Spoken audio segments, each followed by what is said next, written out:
وتعالى أن يبارك فيه وأن يبارك في والديه وفي زوجه وأولاده ومجلسه. اللهم آمين آمين. Amin ya Allah. Bismillahirrahmanirrahim. Beliau memulai tausiah beliau dengan mengucapkan syukur kepada Allah Subhanahu wa taala dan melanjutkan bersalawat dan ucapkan salam kepada Nabi kita Muhammad sallallahu alaihi wasallam. Dan beliau menganjurkan kepada kita semua agar marilah kita sama-sama untuk senantiasa untuk selalu bersalawat kepada Nabi kita Muhammad sallallahu alaihi wasallam, karena dengan beliaulah kita semua kelak akan dimasukkan surga Allah Subhanahu wa taala. Dan juga kata beliau, marilah kita bersyukur pada Allah Subhanahu wa taala yang telah menjadikan kita orang-orang yang beriman, orang-orang yang muslim, orang-orang yang mengiman Nabi kita Muhammad sallallahu alaihi wasallam. Dan juga saya bersyukur, berterima kasih yang sebesar-besarnya. Marilah kita semua juga bersyukur pada Allah Subhanahu wa taala atas mahabbah, atas rasa cinta yang Allah anugerahkan dalam diri kita, cinta terhadap saudara muslim yang lainnya, terlebih lagi cinta kepada saudara muslim kita yang di Palestina. Karena kebetulan dan qadarullah beliau dari Palestina, maka beliau bersyukur kepada Allah Subhanahu wa taala atas kecintaan yang antum tampakkan semua kepada beliau. Dan juga beliau bersyukur Allah Subhanahu wa taala memberikan kesempatan untuk bisa bersilaturahim di kediaman Al-Habib Zaki bin Ahmad bin Yahya. Mudah-mudahan Allah memberkahi keluarga beliau, mudah-mudahan Allah memberkahi anak-anak beliau, mudah-mudahan Allah berkahi orang tua beliau. Dan mudah-mudahan semua yang hadir di majelis ini mendapat keberkahan daripada Rasulullah sallallahu alaihi wasallam. ونسأل الله سبحانه وتعالى يعني في حضرة الحبيب زكي بن علي بن يحيى أن تكون المجلس القادم في حضرة النبي محمد صلى الله عليه وسلم في المدينة إن شاء الله. Dan mudah-mudahan berkat wasilah dan asbab kita berkumpul di majelis Habib Zaki bin Ahmad bin Yahya, mudah-mudahan Allah anugerahkan dalam kehidupan kita kelak kita berkumpul dengan Rasul sallallahu alaihi wasallam di dunia. Ya, mudah-mudahan kita semua bisa berkumpul dengan Rasul sallallahu alaihi wasallam di kota Madinah. Amin ya rabbal alamin. نريد في هذه الدقائق المعدودات نتحدث عن النبي محمد صلى الله عليه وسلم، نتحدث عن أخلاقه في الدنيا، نتحدث عن خصائصه فضائله في الدنيا، ونتحدث عن فضائله وخصائصه في الآخرة إن شاء الله. Insyaallah di waktu yang singkat ini kita akan sama-sama mengingat kembali fadilah, kemuliaan, keistimewaan yang dimiliki oleh Nabi kita Muhammad sallallahu alaihi wasallam di dunia. Dan juga mari kita sama-sama mengingat kembali apa yang akan Allah Subhanahu wa taala berikan kepada kita Muhammad sallallahu alaihi wasallam di akhirat kelak. وصفه الله سبحانه وتعالى في القرآن الكريم، وهذا أعظم وصف من الله سبحانه وتعالى لحبيبه محمد صلى الله عليه وسلم. قال: وإنك لعلى خلق عظيم. وكما قالت أمنا عائشة رضي الله عنها أن كان خلقه صلى الله عليه وسلم القرآن، وكان القرآن يمشي على الأرض. فالعظيم هو القرآن الكريم، كانت أخلاقه أخلاق القرآن الكريم. Dan sifat teragung Nabi kita Muhammad sallallahu alaihi wasallam, keistimewaan yang paling istimewa yang Allah berikan kepada Nabi kita Muhammad sallallahu alaihi wasallam adalah apa yang Allah abadikan di dalam Al-Qur'an, di mana Allah Subhanahu wa taala memuji Nabi kita Muhammad sallallahu alaihi wasallam dan mengatakan, wa innaka la'ala khuluqin 'adzim. Sungguh engkau wahai Muhammad adalah orang yang memiliki perangai yang paling agung. Kemudian perangai agung ini ditafsirkan oleh Ummuna Sayyidatuna Aisyah radhiyallahu taala anha. Dalam hadis beliau menyatakan bahwa kana khuluqul Qur'an, perangai yang agung adalah akhlak Al-Qur'an yang ada dalam diri Rasul sallallahu alaihi wasallam. نريد أن نأخذ بعض أخلاق القرآن الكريم، بعضها كما قال سبحانه وتعالى: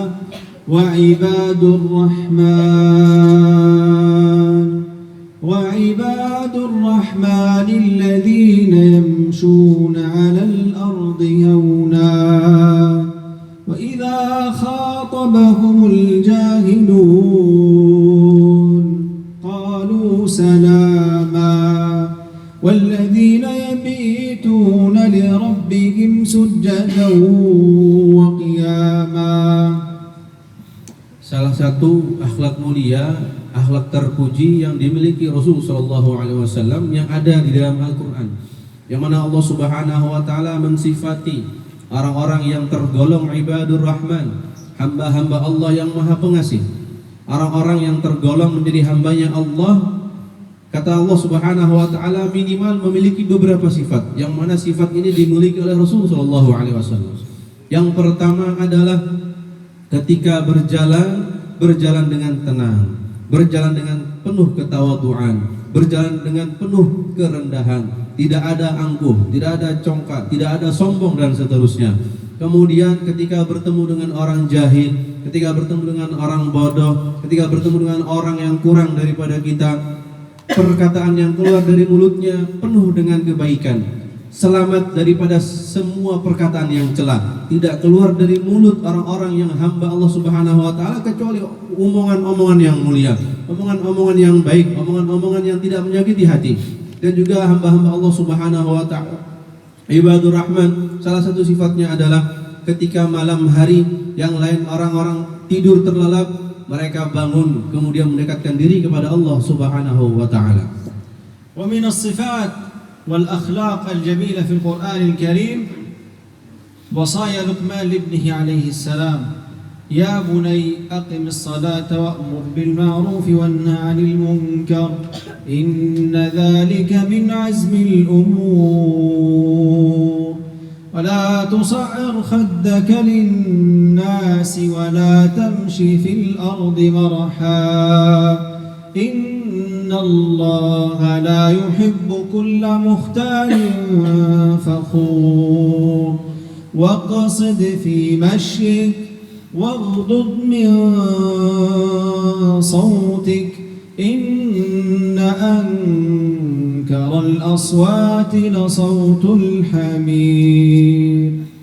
Dan juga sifat yang mulia yang Allah abadikan dalam Al-Quran, sebagaimana wasiat Sayyidina Luqman kepada anak beliau, yang mana ayahanda Luqman, Sayyidina Luqman berwasiat kepada anaknya, memberikan nasihat kepada anaknya, wahai anakku, aqimis shalah, dirikanlah salat, kemudian serulah kebaikan dan cegahlah daripada kemungkaran, serta janganlah, wahai anakku, janganlah kalian memalingkan wajahmu dari orang-orang dengan kesombongan, dan ketika berjalan, jalanlah dengan penuh ketawaduan, dan ketika berbicara, hindarilah perkataan yang kotor. Ketika berbicara, berbicaralah yang lembut, karena kata Allah Subhanahu wa taala, sungguh seburuk-buruknya suara adalah suara keledai.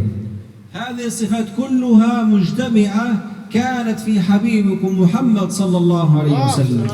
Dan sifat-sifat yang Allah abadikan dalam Al-Qur'an ini semua ada di dalam diri Rasul sallallahu alaihi wasallam. Kana habibukum Muhammad sallallahu alaihi wasallam mutawadhi' shadid at-tawadhu', kana yahtarimu al-kabir ويعطف على الصغير حتى أنه كان يمشي في شعاب مكة فينظر إلى طفل صغير قد فقد عصفورة فيمازحه النبي صلى الله عليه وسلم ويضحك معه ويقول له يا أبا عمير ما فعل النغير، حتى يهتم النبي صلى الله عليه وسلم من تواضعه يهتم بمشاعر الأطفال.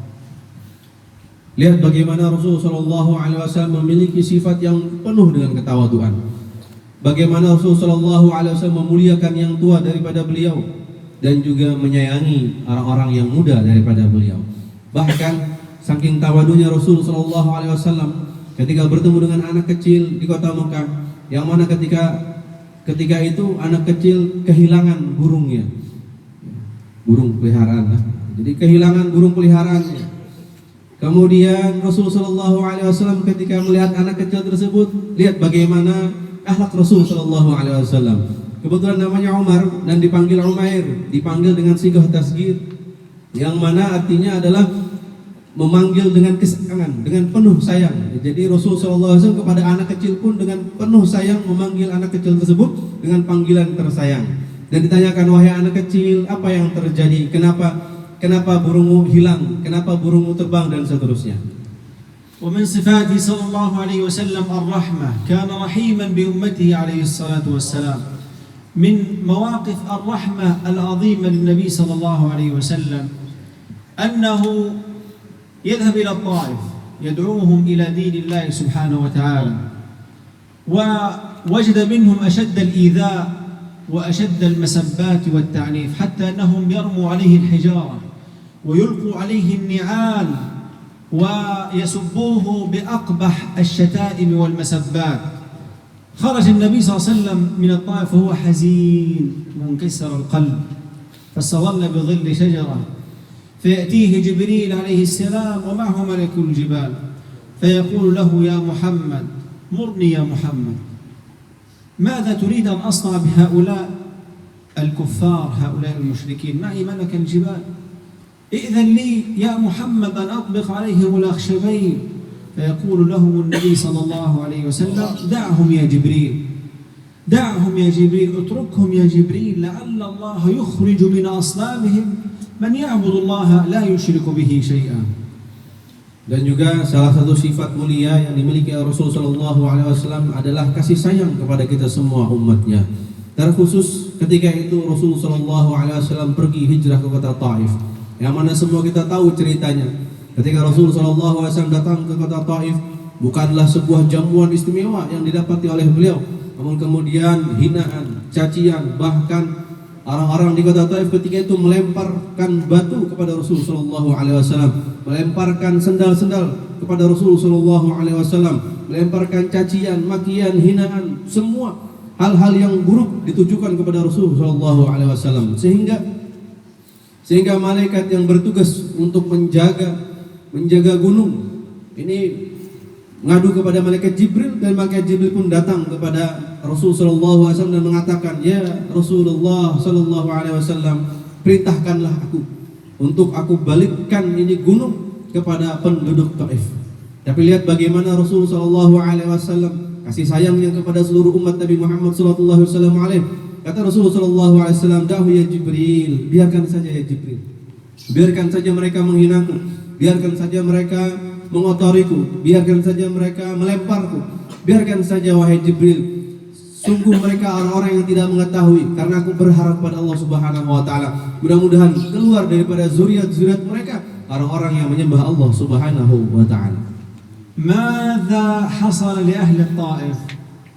أهل الطائف بعد فتح مكة كلهم يدخلون الإسلام بدون حرب وبدون سيف، كلهم يدخلون في دين الله سبحانه وتعالى. Dan lihat bagaimana dampak rahmatnya Rasul sallallahu alaihi wasallam. Bagaimana Rasul sallallahu alaihi tidak menghancurkan penduduk kota Taif dengan rahmatnya. Ketika Fathu Makkah terjadi, seluruh penduduk Taif semuanya beriman kepada Rasul sallallahu alaihi wasallam tanpa perlawanan sedikit pun. Min sifatihi sallallahu alaihi wasallam al-karam. فكان صلى الله عليه وسلم كما كان يصفه العرب، كان يعطي عطاء يكرم كرما لا يعطيه أحد. Dan juga salah satu sifat yang dimiliki oleh Rasul sallallahu alaihi wasallam adalah kedermawanan. Yang mana kedermawanan Rasul sallallahu alaihi wasallam tidak ada satu makhluk pun yang akan bisa menandingi kedermawanan pada Rasul sallallahu alaihi wasallam. كان صلى الله عليه وسلم يكرم ضيفه أشد إكرام، حتى أنه يأتيه ضيف ولا يوجد شيء في بيته فيبحث في بيوت زوجاته زوجة حتى يكرم هذا الضيف. Bahkan saking dermawannya Rasul sallallahu alaihi wasallam, ketika seorang tamu datang berkunjung ke rumah beliau, dan di dalam rumah beliau tidak ada sedikit pun makanan untuk disuguhkan kepada tamu beliau, maka beliau mencari ke rumah istri beliau, istri yang pertama, kedua, ketiga, dan seterusnya, sampai didapati hal yang bisa disuguhkan kepada tamu beliau, sehingga beliau akan suguhkan kepada tamu beliau. Fi ghazwatil ahzab, al-khawf al-shadid wal-hisar al-shadid al-Madinah al-Munawwarah, wa as-sahaba yarbutun ala butunihim hajar min shiddati al-ju', wa nabiyukum Muhammad sallallahu alaihi wasallam yarbutu hajaran. يأتيه أحد الصحابة يقول له، يخاف أحد يسمع من الصحابة لأنه لا يوجد طعام، يهمس في أذن النبي صلى الله عليه وسلم ويدعوه لتناول الطعام في بيته. يوجد بعض الطعام ربع شاة أو شيئا من شاة، فيذهب النبي صلى الله عليه وسلم وينظر إلى هذا الطعام وينادي بجيش المسلمين، جيش المسلمين جميعا يأكل من هذا الطعام القليل الذي يكفي كما يقول في السياق أنه يكفي 4 أفراد، يكفي جيشا بأكمله. Lihat bagaimana kedermawanan daripada Rasul sallallahu alaihi wasallam di perang Khandaq atau di perang Ahzab. Nah, kita semua tahu bahwasanya ketika itu kota Madinah dikepung berhari-hari, bahkan beberapa bulan dikepung. Yang mana semua ketika itu para sahabat radhiyallahu ta'ala anhum ajma'in semua berada dalam keadaan lapar. Saking laparnya, untuk menahan lapar, semua para sahabat radhiyallahu ta'ala anhum ajma'in ini mengikat satu batu di perut beliau. Namun lihat bagaimana Rasulullah sallallahu alaihi wasallam, kalaulah para sahabat mengikat satu batu, Rasulullah sallallahu alaihi wasallam mengikat 2 batu di perut beliau. Artinya beliau lebih lapar daripada sahabat radhiyallahu ta'ala ajma'in. Maka ketika dalam hal demikian ada salah satu sahabat yang memiliki 1/4 bagian daripada kambing atau beberapa bagian daripada kambing, berbisik kepada Rasulullah sallallahu alaihi wasallam, mengajak Rasulullah sallallahu alaihi wasallam untuk makan di rumahnya. Nah, jadi karena semuanya kelaparan, tidak ada makanan, hanya ada makanan sedikit. Makanya sahabat tadi berbisik kepada Rasulullah sallallahu alaihi wasallam sehingga bisa Rasulullah sallallahu alaihi wasallam menghilangkan rasa lapar beliau. Tapi lihat ketika Rasul diundang jamuan makan dengan cukup 4 kambing, cukup untuk 4 orang saja. Ketika Rasul diundang, apa kata Rasulullah SAW? Maka Rasul memberikan pengumuman kepada seluruh prajurit, kepada seluruh sahabat radhiyallahu ta'ala ajmain untuk datang ke rumah sahabat tersebut. Sehingga alhasil yang tadinya cukup untuk 4 orang, karena pada Rasulullah SAW itu kambing cukup untuk seluruh para sahabat radhiyallahu ta'ala anhum ajmain. نبيكم محمد صلى الله عليه وسلم كان متواضعا ورحيما، وفي نفس الوقت الصفة الخامسة كان شجاعا، كان قوي الجسد وقوي الإيمان بربه سبحانه وتعالى، قوي الإيمان. Walaupun Rasul sallallahu alaihi wasallam memiliki sifat tawadhu, memiliki sifat dermawan, namun di lain hal atau di lain sisi Rasul juga memiliki sifat kuat, yang mana Rasul sallallahu alaihi wasallam memiliki kekuatan, terkhususnya kekuatan iman kepada Allah Subhanahu wa taala. Quwwatul jasad, quwwatu habibikum Muhammad sallallahu alaihi wasallam, quwwatul jasad kama wasafaha as-sahaba radhiyallahu alaihim, kanat darbatuhu bis-sayf darbatu 100 rajul. Dan juga Rasul sallallahu alaihi wasallam memiliki kekuatan jasad yang luar biasa dahsyatnya. Bahkan diriwayatkan dalam kitab sirah bahwasanya tebasan Rasul sallallahu alaihi wasallam kekuatannya sama seperti 100 orang. Fi ghazwati Uhud kana habibukum Muhammad sallallahu alaihi wasallam yataqaddam as-sahabah fil jaysh wa fil qital hatta annahu qusrat rubaiyatuhu wa shujja ra'suhu wa udmiyat qadamahu wa huwa yuharibul musyrikin. Dan juga Rasul sallallahu alaihi wasallam memiliki keberanian yang luar biasa. Kita semua tahu ketika perang Uhud, Rasul sallallahu alaihi wasallam menderita cedera. Jidat beliau robek, gigi geraham beliau patah, kaki beliau tersungkur, darah berkucuran. Lihat, beliau dermawan, beliau rendah hati, beliau kuat, namun juga beliau berani. Yaqulu as-sahaba kunna nahtami bin Nabi Muhammad sallallahu alaihi wasallam fi ghazwati Uhud min shiddatil qital. Bahkan karena begitu berkacamuknya perang di perang Uhud, para sahabat itu berlindung di belakang Rasul sallallahu alaihi wasallam. Hadhihi quwwatul jasad, nuridu an nastami' ila quwwatil iman. Dan inilah kekuatan yang dimiliki oleh Rasul sallallahu alaihi wasallam.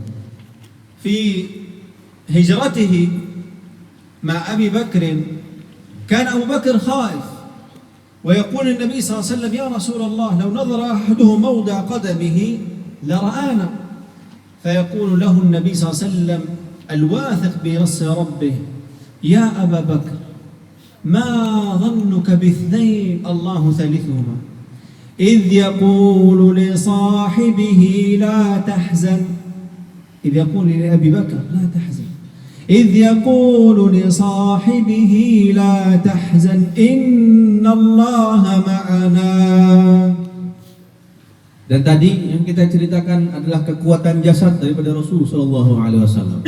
Dan kemudian beliau menceritakan bagaimana kekuatan iman Rasul sallallahu alaihi wasallam kepada Allah Subhanahu wa taala. Yang mana kita semua tahu ketika hijrah Nabi kita Muhammad sallallahu alaihi wasallam beliau ditemani oleh kekasih beliau yaitu Sayyidina Abu Bakar As-Siddiq radhiyallahu taala an. Yang mana ketika bersembunyi di sebuah gua, Sayyidina Abu Bakar berkata kepada Rasul sallallahu alaihi wasallam, "Ya Rasulullah, kalaulah orang-orang Quraisy ini melihat ke bawah, ke kakinya, mereka pasti akan melihat kita semua. Ya Rasulullah, kita pasti akan ketahuan. Ya Rasulullah, kita pasti dan seterusnya." Sayyidina Abu Bakar ketakutan. Namun lihat bagaimana kekuatan iman.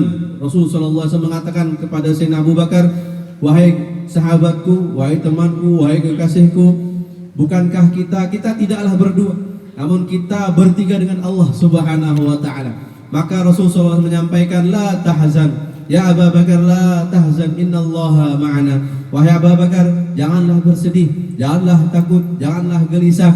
Sungguh Allah Subhanahu wa taala bersama kita. ومن صفات الإيمان قوة الإيمان عند النبي صلى الله عليه وسلم نرجع إلى غزوة الأحزاب وغزوة الخندق أن الصحابة خائفون والأحزاب تحزبوا من كل حدب وصوب في حصار المدينة واستئصال شأفة المسلمين، إنهاء المسلمين. لكن النبي صلى الله عليه وسلم الواثق بنص ربه سبحانه وتعالى عندما اعترضت الصخرة للصحابة رضوان الله عليهم ينزل النبي صلى الله عليه وسلم يشمر رداءه ثيابه وينزل للصخرة ويأخذ الفأس ويقول الله أكبر ويضرب. فتحت فارس، يبشر النبي صلى الله عليه وسلم بفتح فارس، ثم يضرب ضربة ثانية ويقول فتحت روما والله إني لأنظر قصورها حمراء من مكان هذا، ثم يضرب ضربة ثالثة ويقول الله أكبر فتحت اليمن والله إني لأبصر أبواب صنعاء من مكان هذا. كان يبث الأمل والنصر في نفوس الصحابة. Dan juga lihat kata beliau, sedikit kita flashback tentang perang Ahzab yang terjadi ketika itu. Seluruh muslimin, kaum muslimin, sahabat radhiyallahu ta'ala ajma'in merasa dalam kegelisahan, ketakutan karena sudah dikepung berbulan-bulan oleh kafir Quraisy ketika itu. Karena namanya Ahzab itu, artinya Ahzab itu sekutu yang mengepung kaum muslimin itu, bersekutu, jumlahnya sangat banyak. Sehingga ketika itu para sahabat radhiyallahu ta'ala ajma'in merasa gelisah, ketakutan dan seterusnya. Namun lihat bagaimana Rasulullah SAW langsung turun menenangkan para sahabat radhiyallahu ta'ala ajma'in dengan keimanan yang kuat daripada Rasulullah SAW. Rasul langsung mengambil kapak dan kemudian beliau mengatakan, Allahu Akbar, futihat Persia. Atau Persia kelak akan dimerdekakan oleh kaum muslimin. Kemudian beliau mengangkat lagi dan mengatakan Allahu Akbar, futihat Roma. Kemudian kata beliau Allahu Akbar, akan dimerdekakan Yaman. Jadi lihat bagaimana Rasul sallallahu alaihi wasallam menularkan keyakinan kepada sahabat radhiyallahu ta'ala anhum ajma'in. هذه صفاته صلى الله عليه وسلم نريد أن نعرف خصائصه وفضائله صلى الله عليه وسلم. Dan ini sifat-sifat Rasul sallallahu alaihi wasallam. Maka dari itu kita akan beranjak kepada kemuliaan-kemuliaan daripada Rasul sallallahu alaihi wasallam. الخاصية الأولى والفضيلة الأولى للنبي صلى الله عليه وسلم أن الله أرسله للعالمين للإنس والجن مسلمهم وكافرهم. قال سبحانه وتعالى وما أرسلناك إلا رحمة للعالمين. Kemuliaan Rasul sallallahu alaihi wasallam adalah Rasul diutus untuk seluruh alam, yang mana Allah Subhanahu wa taala mengabadikan dalam Al-Qur'an wa ma arsalnaka illa rahmatan lil alamin. Dan semesta alam itu artinya Rasul diutus untuk rahmat bagi jin dan bagi manusia, rahmat bagi kaum muslimin dan kafirin. الخاصية الثانية للنبي صلى الله عليه وسلم أن الله جعله شهيدا على أمته. وقال سبحانه وتعالى في القرآن الكريم إنا أرسلناك شاهدا ومبشرا ونذيرا. شاهدا على أمته بإيمانهم ومبشرا للمؤمنين بالجنة ونذيرا للكافرين بالعقاب الشديد في الآخرة. Dan juga kemuliaan Rasul Shallallahu Alaihi Wasallam yang mana Allah utus untuk menjadi syahid. Allah Subhanahu Wa Taala mengutus Nabi kita Muhammad Sallallahu Alaihi Wasallam untuk menjadi orang yang memberikan penyaksian. Penyaksian atas apa? Atas iman kita semua. Dan juga Allah Subhanahu Wa Taala menjadikan Nabi kita Muhammad Sallallahu Alaihi Wasallam mubasyir, pemberi kabar gembira. Kabar gembira untuk apa? Kabar gembira surga bagi orang-orang yang beriman kepada Allah dan kepada Rasul Sallallahu Alaihi Wasallam. Dan juga Rasul Sallallahu Alaihi Wasallam menjadi nadhira, menjadi peringatan, memberikan peringatan kepada siapa? Kepada orang-orang yang ingkar kepada Allah Subhanahu Wa Taala. الخاصية الثانية أن النبي صلى الله عليه وسلم رحمة للمسلم والكافر. لا يوجد جميع الأنبياء أنزل الله سبحانه وتعالى العقاب على قومه في حياتهم، إلا النبي صلى الله عليه وسلم من رحمته أنه أخر عذاب الكافرين في الآخرة. قال في القرآن الكريم: وما كان الله معذبهم وأنت فيهم وما كان الله معذبهم وهم يستغفرون. Dan juga kemuliaan rahmat Rasul Sallallahu Alaihi Wasallam ini menyeluruh, menyelimuti kaum muslimin dan kafirin. Salah satu buktinya adalah tidak ada sebelum Nabi kita Muhammad Sallallahu Alaihi Wasallam kaum sebelum Nabi kita Muhammad Sallallahu Alaihi Wasallam, kaum-kaum yang ingkar kepada nabi mereka seluruhnya diazab oleh Allah Subhanahu Wa Taala ketika di dunia. Namun karena rahmat Rasul Sallallahu Alaihi Wasallam untuk seluruh alam kafir dan muslim, maka orang-orang yang ingkar kepada Rasul Sallallahu Alaihi Wasallam azabnya diakhirkan, ditunda oleh Allah Subhanahu Wa Taala, dan itu diabadikan oleh Allah Subhanahu Wa Taala dalam Al-Quran. Karena Allah mengatakan, sungguh kami tidak akan mengazab sebuah kaum, kami tidak akan mengazab suatu kaum ketika engkau ada bersama mereka, wahai Rasul Sallallahu Alaihi Wasallam. ومن خصائصه صلى الله عليه وسلم أنه خاتم الأنبياء والمرسلين، وخصه الله سبحانه وتعالى برحلة عظيمة، رحلة الإسراء والمعراج، حيث أسري به من مكة إلى بيت المقدس المسجد الأقصى المبارك، وعرج به من المسجد الأقصى المبارك إلى السماوات العلى. ومن خصائصه أنه التقى بالأنبياء جميعا في حياته وصلى بهم إماما في المسجد الأقصى المبارك. Dan juga lihat bagaimana Allah Subhanahu Wa Taala memuliakan Nabi kita Muhammad Sallallahu Alaihi Wasallam. Rasul dijadikan sebagai penutup para nabi. Bahkan Allah Subhanahu Wa Taala memuliakan Nabi kita Muhammad Sallallahu Alaihi Wasallam dengan perjalanan Isra dan Mi'raj. Bahkan yang lebih dahsyat lagi, ketika Isra diperjalankan dari Masjidil Haram ke Masjidil Aqsa, Allah Subhanahu Wa Taala memberikan kemuliaan kepada Rasul Sallallahu Alaihi Wasallam, bisa bertemu dengan seluruh anbiya wal mursalin sallallahu wasallamu alaihi ajma'in. Bahkan bukan hanya bertemu, Rasul sallallahu alaihi wasallam salat memimpin seluruh para anbiya wal mursalin menjadi makmum di Masjidil Aqsa. هذه فضائله وهذه صفاته وهذه خصائصه صلى الله عليه وسلم. استمعنا إلى بعضها وإلى جزء قليل، نقطة من بحر من أخلاقه وصفاته، علنا أن نقتدي به صلى الله عليه وسلم في صفاته جميعا: الرحمة، أن نكون رحماء بيننا، التواضع، أن نتواضع فيما بيننا، نحترم الكبير ونعطف على الصغير، الكرم، نكرم الأيتام والفقراء والمساكين، الشجاعة، أن نكون أقوياء في أجسادنا وفي إيماننا. Sungguh apa yang saya sampaikan ini hanyalah sekelumit daripada sifat Rasul Sallallahu Alaihi Wasallam, layaknya satu tetes di lautan. Apa yang saya sampaikan hanyalah sekelumit, namun sedikit dari yang sedikit ini marilah kita sama-sama untuk mengikuti Rasul Sallallahu Alaihi Wasallam. Marilah kita bersikap rendah hati, marilah kita bersikap kasih sayang kepada orang, menghormati orang yang lebih tua, kasih sayang kepada yang lebih muda, marilah kita tebar kasih sayang kepada seluruh umat muslimin. Marilah kita sama-sama memuliakan anak-anak yatim. Marilah kita semua dermawan. Kita muliakan anak yatim, kita muliakan fakir miskin dan seterusnya. Marilah kita juga menjadi hamba-hamba Allah yang kuat jasadnya, kuat juga imannya kepada Allah Subhanahu wa taala. أسأل الله سبحانه وتعالى كما جمعنا في هذا المجلس الطيب المبارك أن يجمعنا مع حبيبنا محمد صلى الله عليه وسلم ونشرب من يده الشريفة شربة ماء لا نظمأ بعدها أبدا.